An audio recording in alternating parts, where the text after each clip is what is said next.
to another new video with আমি অনন্যা। অনেকক্ষণ ধরে ভাবছি এবার শুরু করব বাট ওটা প্রোক্রাস্টিনেশন হয়ে থেকে যাচ্ছিল।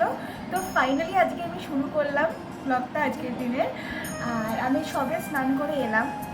অলরেডি আমি হয়তো অনেক কিছু মিস করে গেছি, কারণ ঘুম থেকে উঠে অনেক কিছু কলেজের এগুলো নিয়ে একটু বিজি ছিলাম, তো তার জন্য একটু দেরি হয়ে গেল।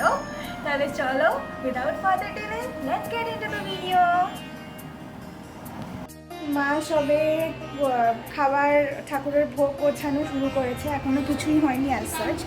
তবে দুটো এনেছিল বাবা, একটা দিদি করছে আর একটা এখনও হয়নি। এই যে এই ডালটা হয়ে গেছে ডান, এখানে মিক্সিংও ডান। আর এখন দিদি কলার বড়ার জন্য কলা প্রিপেয়ার করছে। আমাদের দৈনন্দিন কাজে সাহায্য করে এই দিদি, সেই দিনও আমাদের প্রচুর হেল্প করেছে।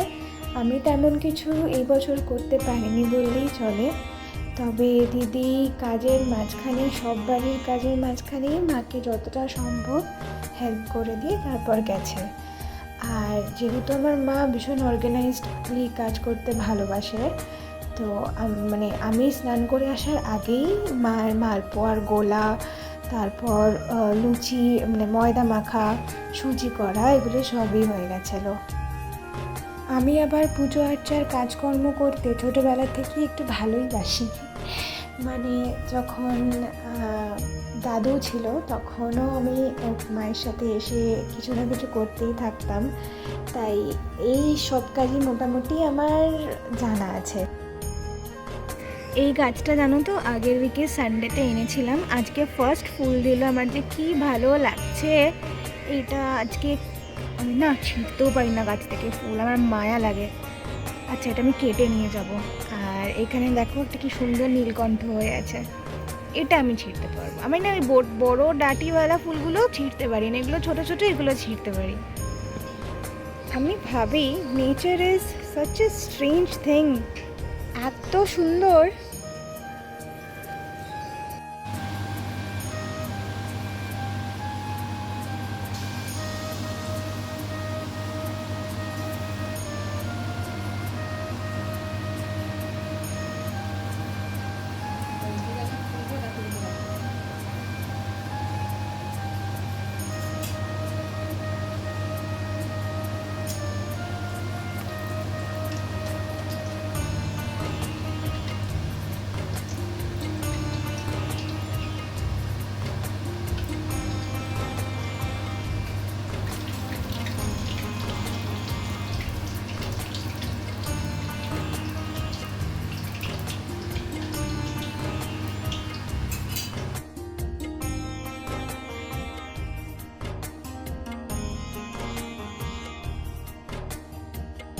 আমাদের গোপাল ঠাকুর কিন্তু একদম রেডি। এবার যথাসম্ভব প্রস্তুতির পর সন্ধ্যাবেলা আমাদের হয় পুজো, সূর্য ডোবার পরেই আমরা জন্মাষ্টমী করে থাকি।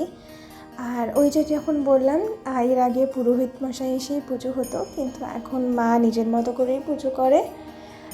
আর এইবারও তার ব্যতিক্রম হয়নি।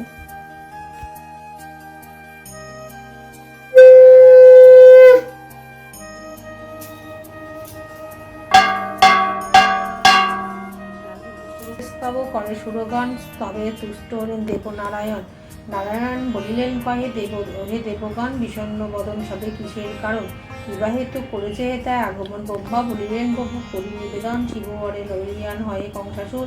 পৃথিবীর সদা যাতনা প্রচুর নাই, দেবদ্বিজ গুরু জনাদিন অহংকারে মত হয়ে থাকে নিরবধিময়। আশ্রয়গণ সেকালে শ্রী ব্রহ্মা আদি দেবগণ সমকালীন আরকালীন।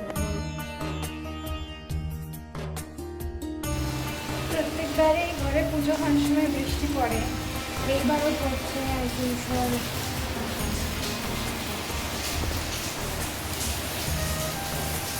এই না কতটা বোঝা যাচ্ছে, আগের বারের ব্লগ দেখলে বুঝতে পারবে, ঠিক পুজো হওয়ার আগে ঝমঝম করে বৃষ্টি নেমেছিল। আজকেও তাই, এত ভালো লাগে আজকের দিনে বৃষ্টিটা, ভালো লাগে। পুজো হয়ে গেছে আর আমি জিমে যাওয়ার জন্য এখন রেডি হলাম। আর বাইরে এখন হঠাৎ করে বৃষ্টি শুরু হলো। কি বলবো, কেউ চায় না আমি রোগা হই, কেউই চায় না, নেচারও চায় না আমি রোগা হই। আমার না জিম থেকে ফিরতে এতটাই লেট হয়ে গেছে যে আমার আর ব্লগটা কন্টিনিউ করার কথাই মনে নেই। জলদি করে আগে সবাইকে প্রসাদগুলো দিয়ে তারপর আমি জিমে গেছিলাম, আর ঢুকতে প্রায় 10:15 বেজে গেছে। তো আমার ব্লগটা কন্টিনিউ করা হয়নি।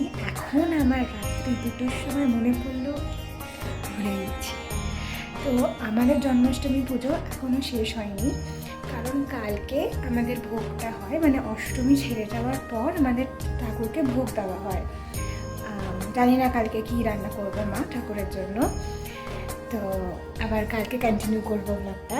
অ্যান্ড প্রচণ্ড বৃষ্টি, আলাদাই বৃষ্টি পড়ছে।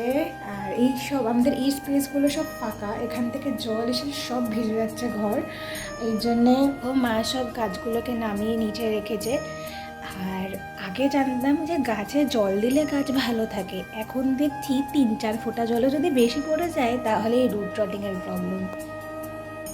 সেই কারণেই মা গাছগুলোকে সব নিচে নামিয়ে রেখেছে। এবার চাই ঘুমোতে, আবার বাকিটা কালকে কন্টিনিউ করবো।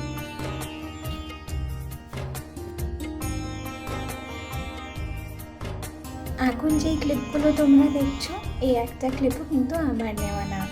আমার কলেজ জন্মাষ্টমীর দিনই ছুটি ছিল, পরের দিন আমার ক্লাসেস ছিল, তো আমাকে বেরিয়ে যেতেই হয়েছিল।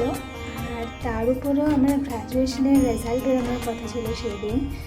আর আমি ভেবেছিলাম বাড়িতে থেকে ভিডিও করব, কিন্তু ব্যাপারটা হচ্ছে আমি আমার রেজাল্টের দিন ওই ফুল অন তোমার উপর অ্যাটেনশন দিয়ে থাকবে সবাই, কী হবে এই ব্যাপারটা ভীষণ অ্যাভয়েড করার চেষ্টা করি। আর যদি আমার কলেজ নাও থাকে আমি কোথাও একটা বাড়ির থেকে বেরিয়ে যাই। তো তার জন্যেই সেদিন সকালবেলা আমি কোনো ভিডিও করতে পারিনি। তবে আমার মা করে রেখেছে, এখানে যতগুলো ভিডিও দেখছো সবজির, চাল ডাল মা রান্না করছে, এই সব ভিডিওগুলো মা নিয়ে রেখেছে। হয়তো একটু ক্লিপগুলো স্টেবল নেই, তবে বিশ্বাস করো আমি কিন্তু মাকে বলেও যাইনি যে তুমি আজকে ভিডিও করে রেখো, মা নিজে থেকেই করে রেখেছে। আর এটাই আমার জন্য অনেক। এখন যে ক্লিপটা দেখছো সেটাও কিন্তু বাবাই করে রেখেছিল, আর আমি বিশ্বাস করো কাউকেই কিছু বলে যাইনি, ওরা নিজে থেকেই করে রেখেছে। আর যখন এগুলো দেখি সত্যিই মনে হয় যে এত সব কিছুর মাঝেও হয়তো আমি পারবো ঠিক করতে ভিডিওটা। আমার সময় এখন হাতে খুব কম থাকে, তার মধ্যেও যতটুকু যা পারি আমি আপলোড করার চেষ্টা করি। যাই হোক, আজকের ভিডিওটা এখানেই শেষ হলো। সবাই ভালো থেকো, সুস্থ থেকো, দেখা হবে আবার পরের ভিডিওতে। টিল দেন, আমি অনন্যা, সাইনিং অফ।